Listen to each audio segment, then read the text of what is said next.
Bicol Network News. Report!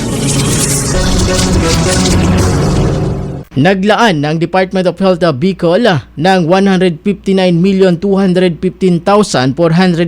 pesos fund allocation sa tulong ng Philippine Multisectoral Nutrition Project para sa pagpapatupad ng mga proyekto at programa sa mga probinsya ng Camarines Sur, Catanduanes, Masbate at Sorsogon. Ito ang inihayag ng ahensya sa isinagawang kapihan sa Bagong Pilipinas sa panguna ng Philippine Information Agency. Sa ulat ng Department of Health Bicol, nakapagtala ang rehiyon ng 10.5% stunting o pagkabansot sa mga batang 5 taong gulang pababa nitong 2023. Target ng ahensya na mapababa ito sa 9% ngayong taon na. Ayon kay Dr. Rodolfo Antonio M. Albornoz, OIC Regional Director ng Department of Health Bicol Center for Health Development, sa pamamagitan ng pagpapalakas ng health and nutrition services sa komunidad at capacity building sa health workers, katuwang ang local government unit, provincial at city nutrition coordinators at mga health facilities, ay matutugunan ang nasabing issue at maabot ang hangarin na mabawasan ang kaso ng stunting o pagkabansot sa Bicol Region.